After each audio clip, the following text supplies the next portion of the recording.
Exactly અમે movie જોવા ગયા હતા સૈયારા. તો જે પ્રમાણમાં આમ એક તો ઘરની બહાર નીકળતા આટલા ટાઈમથી મૂવી અમે ભાગ્ય જોવા જઈએ છીએ. ફ્રેન્ડ સર્કલે પ્લાન બનાવ્યો અને હવે મૂવીને બધું મને ઓછું ગમે છે. ગમે કોઈક વાર જોઈ નાખીએ એવું પણ નહીં, પણ જે એટલા ટાઈમથી આપણે નહીં કે અમુક ટાઈમે જે વાતાવરણમાં રહીએ ને એ પ્રમાણે આપણે ઢળી જઈએ. તો હવે હું જે વાતાવરણમાં ચાલતી આવી છું જ્યારથી વંશ આવ્યો પછી, તો બસ હવે મને એ વાતાવરણ જોડે હું હળી મળી ગઈ છું. તો પણ આવી રીતના ક્યારેક મેં લાસ્ટ વંશ આવ્યા પછી મેં 2 મૂવી જોઈએ. તો પેલું શ્રદ્ધા કપૂરનું હતું, કયું હતું, ભૂતનું કંઈક હતું મૂવી, શ્રદ્ધા કપૂરનું, એ વાળું જોયું. અને પછી અત્યારે મેં આ જોયું.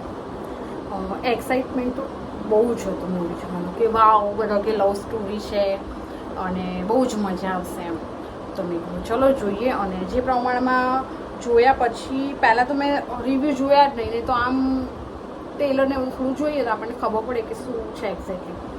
તો પછી બીજા દિવસે મૂવી આવી, બીજા દિવસે મેં મૂવી જોયા પછી બધાના રીલ્સો બધું એટલું તો વાયરલ થયું, લોકો રોવે છે, સ્ક્રીન આમ હોય ને આમ બેઠા બેઠા રોતા હોય ને આમ ધ્રુસકે પહાડ જાણે તૂટી પડ્યો. એક્ઝેક્ટલી એવું તો કશું છે જ નહીં સીનમાં. આખા પિક્ચરમાં એક્ઝેક્ટલી એવો કોઈ સીન છે જ નહીં કે જેનાથી આપણને રડવું આવે, જરા પણ નહીં, ક્યાંય બી નહીં. કદાચ આવી બી ગયું હોત ને રડવાનું તો પણ મારા પૈસા વસૂલ થઈ ગયા. બસ બકવાસ એટલે ના કોઈ વચ્ચે કોમેડી કે ના વચ્ચે તમને કોઈ થોડું હસવું આવે, કશું જ નહીં. એકદમ ફ્લેટ મૂવી, એકદમ ફ્લેટ.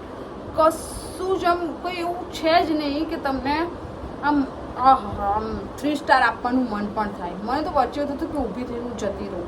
આમ એટલું બોરિંગ ને થર્ડ ક્લાસ મૂવી. તમારા મગજ ઓલરેડી આપણા ઘરમાં રહીને મેન્ટલ હેલ્થ તો ખરાબ થોડી થઈ જ ગઈ હોય, મૂવી જોયા પછી તો આમ હદ વગરની થઈ જાય.